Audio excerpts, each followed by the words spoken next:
പ്രിയപ്പെട്ട സഹോദരങ്ങളെ, പുതിയൊരു ക്ലാസ്സിലേക്ക് നിങ്ങളെ സ്നേഹത്തോടെ സ്വാഗതം ചെയ്യുകയാണ്. ഇന്ന് നമ്മൾ പഠിക്കാൻ പോകുന്ന കാര്യം പൊളിറ്റിക്കൽ സയൻസിന്റെ ഏതാനും ചില കാര്യങ്ങളാണ്. ഇന്ത്യൻ പോളിറ്റി, ഇന്ത്യയിലെ ജനാധിപത്യവും ജനാധിപത്യവുമായിട്ട് ബന്ധപ്പെട്ട കാര്യങ്ങൾ, നമ്മൾ അത്യാവശ്യം അറിഞ്ഞിരിക്കേണ്ട പ്രധാനപ്പെട്ട കാര്യങ്ങളാണ് നമ്മൾ സംസാരിക്കുന്നത്. പൊളിറ്റിക്കൽ സയൻസ് എന്ന് പറയുമ്പോൾ വളരെ പ്രധാനപ്പെട്ട ഒരു ടോപ്പിക്കാണ്. PSCയുടെയും UPSCയുടെയും മറ്റ് എല്ലാ വലിയ എൻട്രൻസ് എക്സാമിനേഷൻ എഴുതുന്നവരെ സംബന്ധിച്ചും പൊളിറ്റിക്കൽ സയൻസ് വളരെ പ്രധാനപ്പെട്ടതാണ്. എല്ലാ കാര്യങ്ങളും മനസ്സിലാക്കി പഠിക്കുകയാണെങ്കിൽ പരീക്ഷകൾ വളരെ എളുപ്പമായിരിക്കും. നമ്മൾ ഇന്ന് ചർച്ച ചെയ്യുന്ന കാര്യങ്ങൾ വളരെ സമ്മറൈസ് ചെയ്തുകൊണ്ട് ഞാൻ പറയുന്നുള്ളൂ. ഇതിനകത്ത് ഒത്തിരി കാര്യങ്ങൾ നിങ്ങൾ സ്വന്തം പഠിച്ചെടുക്കണം. ഓരോ കാര്യം, ഓരോ പോയിന്റ് വരുമ്പോൾ അതിന്റെ എക്സ്പ്ലനേഷനിലേക്ക് നിങ്ങൾ പോകണം. ഗൂഗിളിലും മറ്റു പുസ്തകങ്ങളിലും ഒക്കെ സെർച്ച് ചെയ്തുകൊണ്ട് മനസ്സിലാക്കി പഠിക്കണം. ഒപ്പം +2 പഠിച്ചവരോ അല്ലെങ്കിൽ അതിനു മുമ്പ് ചെറിയ ക്ലാസ്സുകളൊക്കെ പൊളിറ്റിക്കൽ സയൻസ് ഏറെ താല്പര്യത്തോടെ പഠിച്ചവർക്ക് വളരെ എളുപ്പമാണ്. അവർക്ക് ഒരുപക്ഷെ റെപ്പറ്റീഷൻ ആയിട്ട് തോന്നാം. എന്നാലും കൂടുതൽ തീക്ഷ്ണമായിട്ട് നിങ്ങൾ പഠിക്കാനായിട്ട് ശ്രദ്ധിക്കുക.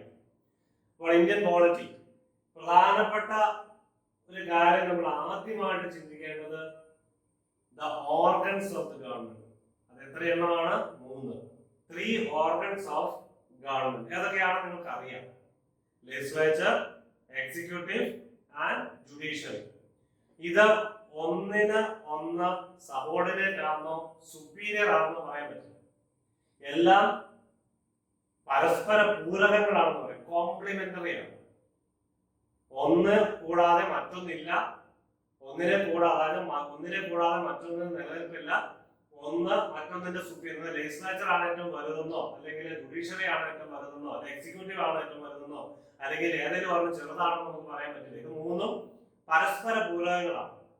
ഒന്നും കൂടാതെ മറ്റൊന്ന് നിലനിൽപ്പില്ല എന്ന് പറയുന്ന പോലെ. അതുകൊണ്ടാണ് 3 ഓർഗൻസ്. ഒരു ഓർഗൻ എന്ന് പറയുന്നത് ശരീരത്തിലെ ഏറ്റവും പ്രധാനപ്പെട്ട ഒരു ഭാഗമാണ്. അതിനെ മാറ്റി നിർത്തിക്കൊണ്ടൊന്നും ചിന്തിക്കാൻ പറ്റാത്ത പോലെ തന്നെ ലെജിസ്ലേച്ചർ, എക്സിക്യൂട്ടീവ്, ജുഡീഷ്യറി മൂന്നും ഒരുമിച്ച് പോയെങ്കിലേ ജനാധിപത്യം വിജയിക്കുകയുള്ളൂ. അതാണ് ഇന്ത്യൻ കോൺസ്റ്റിറ്റ്യൂഷൻ പറയുന്നത്. കോൺസ്റ്റിറ്റ്യൂഷൻ ആണ് ഇത് പറയുന്നത്. ഇത് മൂന്നും ഒരേ തരത്തിലുള്ള ഇമ്പോർട്ടൻസ് കൊടുത്തുകൊണ്ട് നമ്മൾ ചിന്തിക്കുക. ആദ്യം തന്നെ അങ്ങനെ തന്നെ ചിന്തിച്ചു പോകണം. Legislature, executive and judiciary are 3 organs of government. Together they perform, എന്തൊക്കെയാണെന്ന് വെച്ചാൽ together they perform the functions of the government. The functions of the government, maintaining law and order and look after the welfare of the people. Look after the welfare of the people. അതാണ് ഏറ്റവും അടിസ്ഥാന കാര്യം. ജനക്ഷേമം, ജനങ്ങളുടെ ക്ഷേമത്തിനായിട്ട് പ്രവർത്തിക്കുക. ജനങ്ങളുടെ law and order നന്നായെങ്കിൽ മാത്രമേ, അത് നന്നായിട്ട് പോയെങ്കിലേ ജനക്ഷേമം ഉണ്ടാവുള്ളൂ, വെൽഫെയർ ഉണ്ടാവുള്ളൂ. അപ്പോൾ ഇതിന്റെ പ്രധാനപ്പെട്ട ഈ ഓർഗൻസിന്റെ ഏറ്റവും പ്രധാനപ്പെട്ട ദൗത്യം എന്ന് പറയുന്നത് ഈ കാര്യങ്ങളാണ്. Constitution ensures that they work in coordination. ഞാൻ ആദ്യം പറഞ്ഞു, they work in coordination with each other and maintain the balance among themselves. അത് തമ്മിലൊരു ബാലൻസ് ഉണ്ട്. ഒരിക്കലും ഞാൻ നേരത്തെ പറഞ്ഞ പോലെ സുപ്പീരിയർ ആണെന്നോ ഇൻഫീരിയർ ആണെന്നോ ഒരു ചിന്ത ഒരിക്കലും ഇല്ല. അത് മൂന്നും ഒരേപോലെ വേണം. ഈ ഹെഡ് ഓഫ് ദി സ്റ്റേറ്റ് ആരാണ്? ഹെഡ് ഓഫ് ദി സ്റ്റേറ്റ് ആരാ? ഇന്ത്യൻ രാഷ്ട്രപതി, ഇന്ത്യയുടെ പ്രസിഡന്റ് രാംനാഥ് കോവിന്ദ്. അദ്ദേഹമാണ് സ്റ്റേറ്റിന്റെ ഹെഡ്. ഈ head of the government prime minister. ആരാണ് ഇന്നത്തെ ഹെഡ് ഓഫ് ദി ഗവൺമെന്റ്? ആരാ? നരേന്ദ്രമോദി. ഇപ്പോൾ ചിന്തിക്കേണ്ട കാര്യം, head of the state, head of the executive, first citizen, അത് ദ പ്രസിഡന്റ് ഓഫ് ഇന്ത്യ ആണ്. പ്രൈം മിനിസ്റ്റർ ആണ് ഹെഡ് ഓഫ് ദി ഗവൺമെന്റ്. ഇന്ത്യയെ സംബന്ധിച്ചിടത്തോളം ഗവൺമെന്റിനാണ് അധികാരം കൂടുതൽ. അത് ഇനി വരുമ്പോൾ നമ്മൾ അതിനെപ്പറ്റി ചർച്ച ചെയ്യുന്നതായിരിക്കും. Chief justice, head of the judiciary. ആരാണ്? Chief justice. ഇന്നത്തെ ചീഫ് ജസ്റ്റിസ് ആരാണ്? അരവിന്ദ് ബോബ്ഡെ. അദ്ദേഹമാണ് head of the judiciary, supreme കോടതി ചീഫ് ജസ്റ്റിസ്. ഇനി head of the civil service, bureaucracy, ഉദ്യോഗസ്ഥ ബന്ധത്തിന്റെ തലവൻ, അതാണ് ക്യാബിനറ്റ് സെക്രട്ടറി. ഇന്ത്യയിലെ ഏറ്റവും വലിയ ഉദ്യോഗസ്ഥൻ എന്ന് പറഞ്ഞാൽ, അത് ഉദ്യോഗസ്ഥന്മാരുടെ ഉദ്യോഗസ്ഥൻ എന്ന് പറഞ്ഞാൽ അത് ക്യാബിനറ്റ് സെക്രട്ടറി ആണ്. ഇന്നത്തെ ക്യാബിനറ്റ് സെക്രട്ടറി ആരാ? രാജീവ് ഗൗബ IAS. ഇത് പറയുമ്പോൾ, ഈ 3 പേരുകൾ പറയുമ്പോൾ ഞാൻ ഒരു കാര്യം ഇടയ്ക്കിടയ്ക്ക് ഞാൻ നിങ്ങളോട് ഓർപ്പിക്കാറുള്ള ഒരു കാര്യം ഞാൻ വീണ്ടും നിങ്ങളുടെ മുമ്പിൽ ആവർത്തിക്കുകയാണ്. ഈ പേരുകളൊക്കെ അപ്ഡേറ്റ് ചെയ്യപ്പെടാം. നിങ്ങളുടെ പരീക്ഷാ സമയം വരുമ്പോഴോ അല്ലെങ്കിൽ ഇനി കുറച്ചു കാലം കഴിയുമ്പോഴാണ് നിങ്ങൾ ഈ വീഡിയോ കേൾക്കുന്നതെങ്കിലോ ഈ പേര് ഇദ്ദേഹം ആയിരിക്കണം എന്നില്ല ക്യാബിനറ്റ് സെക്രട്ടറി. ചിലപ്പോൾ ഇദ്ദേഹം തന്നെ ആയിരിക്കും, ചിലപ്പോൾ ഇദ്ദേഹം ആയിരിക്കണം എന്നില്ല ക്യാബിനറ്റ് സെക്രട്ടറി. രാഷ്ട്രപതി മാറാം, പ്രധാനമന്ത്രി മാറാം, സുപ്രീം കോടതി ചീഫ് ജസ്റ്റിസ് മാറാം, അങ്ങനെ ഇദ്ദേഹം മാറാം. ഇങ്ങനെയുള്ള എല്ലാം മാറിക്കൊണ്ടിരിക്കും. അതുകൊണ്ട് എപ്പോഴും അപ്ഡേറ്റ് ചെയ്ത് പഠിച്ചുകൊണ്ടിരിക്കണം എന്നുള്ള കാര്യം പിന്നെ പിന്നെ ഞാൻ ആവർത്തിക്കുകയാണ്, നിങ്ങൾ ഓർമ്മിപ്പിക്കുകയാണ്. ഇനി ഇത് പഠിക്കുമ്പോൾ തന്നെ ലോകത്തെ ഇന്ന് നിലവിലുള്ള ഗവൺമെന്റ് സിസ്റ്റം, പൊളിറ്റിക്കൽ സിസ്റ്റം, പ്രധാനപ്പെട്ട 5 എണ്ണം ഞാൻ ഇവിടെ പരാമർശിച്ചു. നിങ്ങളുടെ ശ്രദ്ധയിലേക്ക് പെടുത്താൻ വേണ്ടി മാത്രം.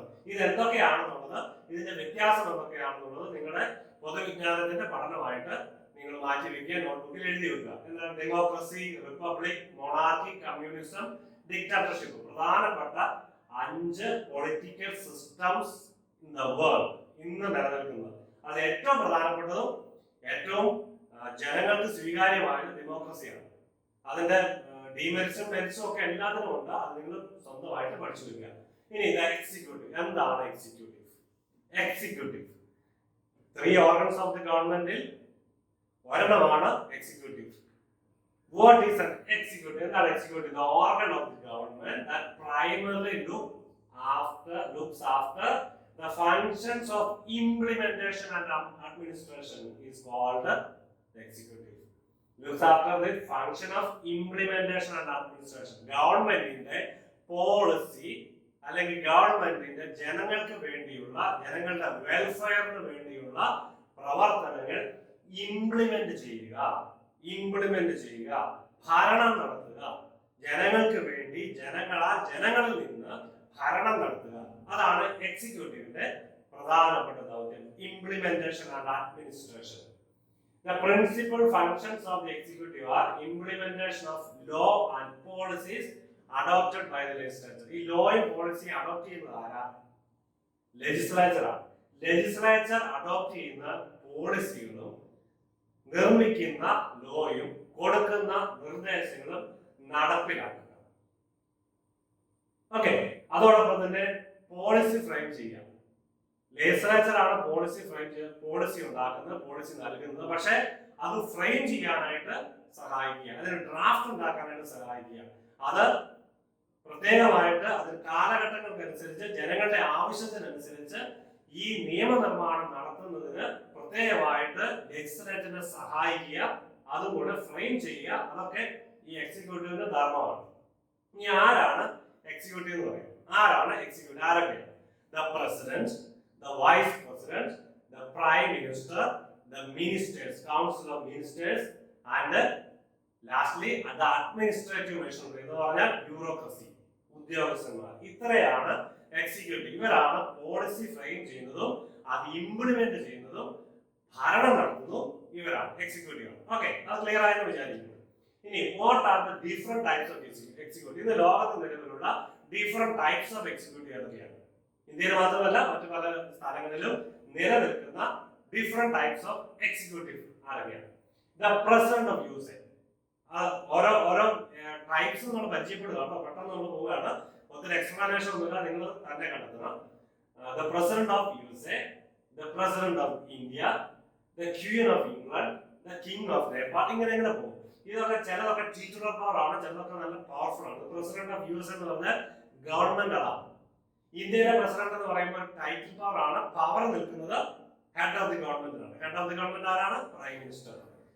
ദ ക്വീൻ ഓഫ് ഇംഗ്ലണ്ട്, ഇത് ഒരു സെറിമോണിയൽ പവർ ആണ്, ഒരു ടീറ്റുലർ പവർ ആണ്. അവിടെ ഭരണം നടത്തുന്ന prime minister. Okay, both India and France are prime ministers, but their roles are different from each other. ഇങ്ങനെ പലതരത്തിലുള്ള എക്സിക്യൂട്ടീവുകൾ പല രാജ്യങ്ങളുണ്ടെങ്കിലും ഇത് ഒന്നിനൊന്നിന് വ്യത്യാസപ്പെട്ടാണ് ഇരിക്കുന്നത്. ചിലപ്പോൾ ചില സാമ്യങ്ങളുണ്ട്, കുറേ സാമ്യങ്ങളുണ്ട്, പക്ഷെ എല്ലാം വ്യത്യാസപ്പെട്ടാണ് ഇരിക്കുന്നത്. കാരണം ഓരോ രാജ്യത്തിന്റെയും നിയമങ്ങൾക്കനുസരിച്ചാണ്, അവിടുത്തെ കോൺസ്റ്റിറ്റ്യൂഷൻ അനുസരിച്ചാണ് അവിടുത്തെ ഭരണങ്ങളും അതിലെ വ്യക്തികളും അതിന്റെ ടൈറ്റിലിനൊക്കെ അധികാരങ്ങൾ നൽകുന്നതും പ്രവർത്തന മേഖലകൾ നൽകുന്നതും. ഓക്കെ, നിങ്ങളത് മനസ്സിലാക്കുക. India has adopted. ഏതാണ് ഇന്ത്യയുടെ ഗവൺമെന്റ് സിസ്റ്റം? എന്താണ്? Parliamentary democracy, parliamentary system of democracy, parliamentary system of government, parliamentary executive. അതാണ് ഇന്ത്യയുടെ ഗവൺമെന്റ് സിസ്റ്റം. ഇന്ത്യ അഡോപ്റ്റ് ചെയ്തിരിക്കുന്ന ഭരണ സംവിധാനം.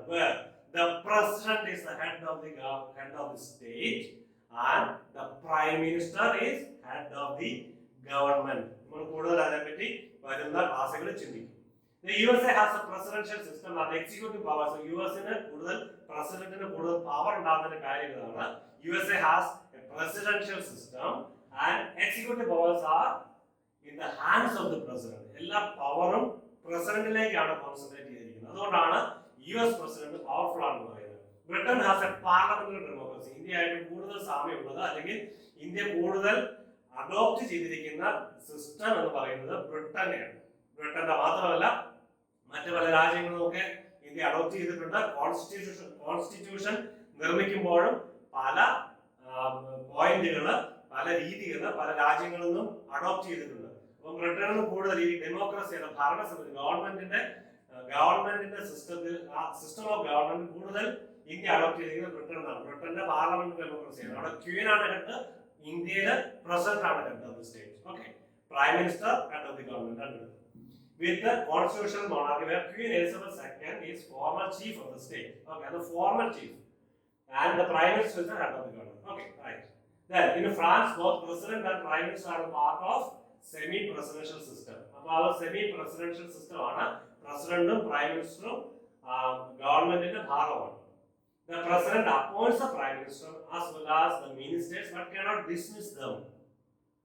ഫ്രാൻസിലെ കാര്യമാണ് നമ്മൾ പറയുന്നത്. as they are responsible to the parliament, not responsible to the president but responsible to the parliament. പ്രസിഡന്റിനെയും പ്രൈം മിനിസ്റ്റേഴ്സിനെ നിയമിക്കുന്നത് പ്രസിഡന്റ് ആണെങ്കിലും പ്രൈം മിനിസ്റ്ററെയും മിനിസ്റ്റേഴ്സിനെ നിയമിക്കുന്നത് പ്രസിഡന്റ് ആണെങ്കിലും പ്രസിഡന്റ് അവരെ റിമൂവ് ചെയ്യാൻ പറ്റില്ല. കാരണം പ്രസിഡന്റിനോടല്ല അവർ കടപ്പെട്ടിരിക്കുന്നത്, മറിച്ച് പാർലമെന്റിനോട്. അത് ഫ്രാൻസിന്റെ പ്രത്യേകത. ഇനി Japan has a parliamentary system with the emperor as the head of the state and prime minister as the head of the government. Okay. Italy has a parliamentary system with the president as the formal head of the state and the prime minister as the head of the government. ഇതൊക്കെ പരസ്പരം complementary ആണ്, അല്ലെങ്കിൽ പരസ്പരം ബന്ധപ്പെട്ടാണ് ഇരിക്കുന്നത്. എന്ന് പറഞ്ഞാൽ പല രാജ്യങ്ങളുടെയും സിസ്റ്റം ഓഫ് ഗവൺമെന്റ് സാമ്യമുണ്ട്, വ്യത്യാസമുണ്ട്. Russia has a semi-presidential system where president is the head of the state and prime minister who is appointed by the president is the head of the government. Okay. In Germany has a parliamentary system in which the president is the ceremonial head of the state. Ceremonial, ഒരു ചീറ്റുള്ള പവറാണ്. And the head of the government ആരാണ്? The chancellor. ഒരു central യൂണിവേഴ്സിറ്റിയുടെ ഒരു പരീക്ഷയ്ക്ക് ചോദിച്ച ചോദ്യമാണ് German ചാൻസലറുടെ പേര് കഴിഞ്ഞു വന്നത്. ആരാണ് ജർമ്മൻ ചാൻസലർ എന്നത്? ആംഗലേയ മെർക്കൽ. ഓക്കെ, അപ്പോൾ ശ്രദ്ധിക്കുക. ഇനി എന്താണ് ഡിഫറെന്റ് ടൈപ്സ് ഓഫ് സിസ്റ്റം, ഈ ഗവൺമെന്റ് സിസ്റ്റം നമ്മൾ കാണുന്നത്? വളരെ പ്രധാനപ്പെട്ട പോയിന്റുകൾ മാത്രമേ ഉള്ളൂ കേട്ടോ. അപ്പോൾ ഇത് ഒന്നാമത്തത് പ്രസിഡൻഷ്യൽ സിസ്റ്റം. എന്താണ് presidential system? The president is the head of the state as well as the head of the government. The president ആണ് head of the state, അതുപോലെ തന്നെ head of the government. In this system, the office of the president is very powerful. And head of the state, head of the government, both theory and practice. Okay. Ini, the president is directly elected by the people. Avada prathekam ശ്രദ്ധിക്കണം. The president is directly elected by the people. നമ്മുടെ ഇന്ത്യയിലെ president directly elected by the people ആണോ? അല്ല, അത് indirect election ആണ്. Proportional representation. Okay, അത് വഴിയായിട്ടാണ് അത് എങ്ങനെയാണ് നമ്മൾ ഇന്ത്യൻ പ്രസിഡന്റിനെ തെരഞ്ഞെടുക്കുന്നത്, അതിന്റെ രീതി എന്താണെന്നുള്ള അടുത്ത ക്ലാസ്സിൽ നമ്മൾ കാണുന്നതാണ്. അപ്പോൾ Indian president directly elected by the people അല്ല, മറിച്ച് അതിനൊരു ഇലക്ടറൽ കോളേജ് ഉണ്ട്. അത് ഏതാണ് ഇലക്ടറൽ കോളേജ്, എങ്ങനെയാണ് വോട്ട് നടക്കുന്നത് നമുക്ക് കാണാം. He is not accounted to the legislature. ലെജിസ്ലേച്ചറുമായിട്ട് ബന്ധപ്പെട്ടല്ല ഇരിക്കുന്നത്, മറിച്ച് president directly elected by the people. അതിന് ഉദാഹരണങ്ങൾ യുണൈറ്റഡ് സ്റ്റേറ്റ്സ്, പിന്നെ ലാറ്റിൻ അമേരിക്കയിലെ പ്രധാനപ്പെട്ട ചില രാജ്യങ്ങൾ, ബ്രസീൽ ഉൾപ്പെടെയുള്ള രാജ്യം. എന്താണ് ലാറ്റിൻ അമേരിക്ക എന്ന് പറഞ്ഞാൽ? സൗത്ത് അമേരിക്കൻ രാജ്യങ്ങൾ. നിങ്ങൾക്ക് അറിയാം സൗത്ത് അമേരിക്കൻ രാജ്യങ്ങൾ, ബ്രസീല്, പെറു, അർജന്റീന, ഇതൊക്കെ നിങ്ങൾക്ക് അറിയാവുന്ന കാര്യങ്ങളാണ്. അതാണ് ലാറ്റിൻ അമേരിക്കൻ രാജ്യങ്ങൾ അല്ലെങ്കിൽ സൗത്ത് അമേരിക്കൻ രാജ്യങ്ങൾ. നോർത്ത് അമേരിക്കൻ രാജ്യങ്ങൾ ഏതൊക്കെയാണ്? നിങ്ങളത് കണ്ടുപിടിക്കുക. US ഉൾപ്പെടുന്ന രാജ്യങ്ങളാണ്. കാനഡ, US, പിന്നെ കുറെ രാജ്യങ്ങളുണ്ട്, പനാമ മുതൽ മുകളിലുണ്ട്. ഓക്കെ, അപ്പൊ നിങ്ങളത് ഏതൊക്കെ രാജ്യങ്ങളാണെന്ന് മാപ്പിൽ നോക്കി കണ്ടുപിടിക്കുക. ഇനി പ്രസിഡൻഷ്യൽ സിസ്റ്റം നിങ്ങൾ കണ്ടു. ഇനി അടുത്തത് പാർലമെന്ററി സിസ്റ്റം. ഇന്ത്യ ഫോളോ ചെയ്യുന്നത് പാർലമെന്ററി സിസ്റ്റമാണ്. The prime minister is the head of the government. അതിന്റെ പ്രത്യേകത ഏതാണ്? Head of the he is the head of the majority in the legislature, about accountable to the legislature. Okay, okay. അപ്പോൾ prime minister എന്ന് പറയുന്നത് മജോറിറ്റിയുടെ ഹെഡാണ്, മജോറിറ്റിയുടെ ലീഡറാണ്. അതായത് group ഒരു ഒരു ഒരു എലക്ഷൻ നടക്കണം, എലക്ഷൻ ജനങ്ങളിൽ നിന്ന് നേരിട്ട് തെരഞ്ഞെടുക്കപ്പെടുന്നു. അതോടൊപ്പം തന്നെ ഒരു മജോറിറ്റി പാർട്ടി, ഇന്ത്യയുടെ system of government parliamentary system ആണെന്ന് പറയുമ്പോൾ അത് പാർട്ടി ബേസ്ഡ് ആണ്, പാർട്ടി ബേസ്ഡ് ആണ്. ഓരോ പാർട്ടിക്കും അതിൻ്റെതായ മാനിഫെസ്റ്റോസ് ഉണ്ട്. ഈ മാനിഫെസ്റ്റോ ജനങ്ങളുടെ മുമ്പിൽ അവതരിപ്പിച്ചതിന് ശേഷം ആ പാർട്ടിയിൽ നിന്നും അല്ലെങ്കിൽ ആ പാർട്ടിയുടെ മാനിഫെസ്റ്റോ ഇഷ്ടപ്പെടുന്ന ആളുകൾക്ക് അല്ലെങ്കിൽ അതിന്റെ റെപ്രസെന്റേറ്റീവ്സിന് ജനങ്ങൾ വോട്ട് ചെയ്യും. അങ്ങനെ ഭൂരിപക്ഷം കിട്ടുന്ന പാർട്ടിയിൽ നിന്നും ഒരാള്, അതിന്റെ നേതാവ്, ഗവൺമെന്റ് തലവനാകാൻ തെരഞ്ഞെടുക്കപ്പെടുന്നു. അതാണ് ഹെഡ് ഓഫ് ദി ഗവൺമെന്റ്, അതാണ് പ്രൈം മിനിസ്റ്റർ. ഇനി അത് മജോറിറ്റി കിട്ടിയ, അതായത് ഭൂരിപക്ഷം കിട്ടിയ പാർട്ടി. ഇനി അഥവാ ഒരു പാർട്ടിക്ക് ഭൂരിപക്ഷം ഇല്ലെങ്കിലോ അവിടെ കോയലേഷൻ ഗവൺമെന്റ് ഉണ്ടാകുന്നു. കോയലേഷൻ ഗവൺമെന്റ് എന്ന് പറഞ്ഞാൽ എന്താ? ഒന്നിൽ കൂടുതൽ പാർട്ടികൾ ഒരുമിച്ച് സഹകരണത്തോടെ ഭരിക്കുക, അങ്ങനെ ഭൂരിപക്ഷം ഉണ്ടാക്കുക. കേവല ഭൂരിപക്ഷം ഉണ്ടായെങ്കിൽ മാത്രമേ ഭരണം നടത്താനായിട്ട് സാധിക്കുകയുള്ളൂ, ഗവൺമെന്റ് ഫോം ചെയ്യാനായിട്ട് സാധിക്കുകയുള്ളൂ. അപ്പോൾ ഇന്ത്യയുടെ സിസ്റ്റം അനുസരിച്ച് കോയലേഷൻ ഗവൺമെന്റ് ആകാം, കോയലേഷൻ ഗവൺമെന്റ് ഉണ്ടായിട്ടുണ്ട് നിരവധി തവണ. അതോടൊപ്പം തന്നെ ഇപ്പോൾ നരേന്ദ്രമോദി പ്രൈം മിനിസ്റ്റർ ആണ്. പക്ഷെ അദ്ദേഹം ഭൂരിപക്ഷം നേടിയ, കേവല ഭൂരിപക്ഷം നേടിയ ഒരു പാർട്ടിയുടെ തലവനാണ്. അപ്പോൾ മജോറിറ്റി പാർട്ടിയുടെ ലീഡർ ആയിരിക്കും ഗവൺമെന്റിന്റെയും ഹെഡ്, ഗവൺമെന്റിന്റെ തലവൻ. അദ്ദേഹത്തെ ആയിരിക്കും ഇന്ത്യൻ പ്രസിഡന്റ് പ്രൈം മിനിസ്റ്റർ ആകാൻ വിളിക്കുകയും അദ്ദേഹത്തിന് സത്യപ്രതിജ്ഞ ചൊല്ലിക്കൊടുക്കുകയും അദ്ദേഹത്തെ പ്രൈം മിനിസ്റ്റർ ആയിട്ട് നിയമിക്കുകയും ചെയ്യുന്നു. അത് ഇന്ത്യൻ പ്രസിഡന്റ് ആണ്. ഇനി the role of the president or monarch is primary ceremonial. അത് ഒരു ടൈറ്റിൽ പവർ മാത്രമേ ഉള്ളൂ.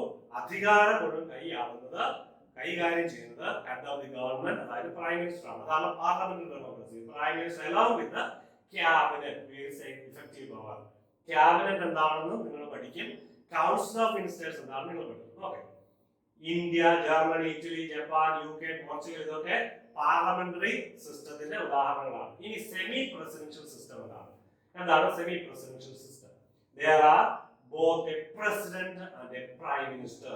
The president is the head of the state, the prime minister is the head of the government. അവിടെ power വ്യത്യാസപ്പെട്ടിരിക്കും. ഇവിടുത്തെ president എന്ന് പറയുന്നത് parliamentary system പോലെ ഒരു ടൈറ്റിൽ പവർ അല്ല, ഒരു സെറിമോണിയൽ പവർ അല്ല. ഇവിടെ പ്രസിഡന്റിന് പ്രത്യേകമായ റോളുണ്ട്, അതോടൊപ്പം തന്നെ prime മിനിസ്റ്ററിനും റോളുണ്ട്. In the system, it is possible that sometimes the president and the prime minister may belong to the same party. അങ്ങനെയാണെങ്കിൽ ഈ പ്രസിഡന്റും പ്രൈം മിനിസ്റ്ററും സെയിം പാർട്ടിയിൽ നിന്നുള്ളതാണെങ്കിൽ പ്രശ്നങ്ങളൊന്നും ഉണ്ടാവാൻ പോകുന്നില്ല, സാധാരണഗതിയിൽ ഉണ്ടാവില്ല. ഇനി രണ്ടുപേരും രണ്ട് പാർട്ടിയിൽ നിന്നാണെങ്കിലോ നിങ്ങൾ ചിന്തിച്ചു നോക്കിയേ, അവിടെ പ്രശ്നങ്ങൾ ഉണ്ടാവും. ശ്രീലങ്കയില് ഉദാഹരണമാണ് നമ്മുടെ തൊട്ടടുത്ത അയൽരാജ്യത്ത് ഈ സെമി പ്രസിഡൻഷ്യൽ സിസ്റ്റത്തില്.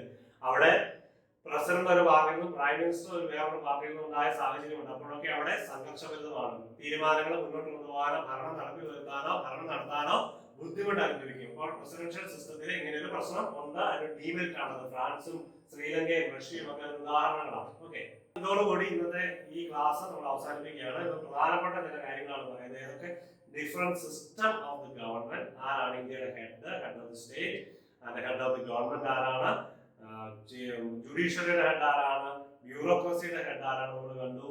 ഒപ്പം different types of the government, presidential system, parliamentary system, semi presidential system, അതിന്റെ പ്രത്യേകതകൾ നമ്മൾ കണ്ടു. ഏറ്റവും പ്രധാനപ്പെട്ട പോയിന്റ് മാത്രമേ അച്ഛൻ പറഞ്ഞുള്ളൂ.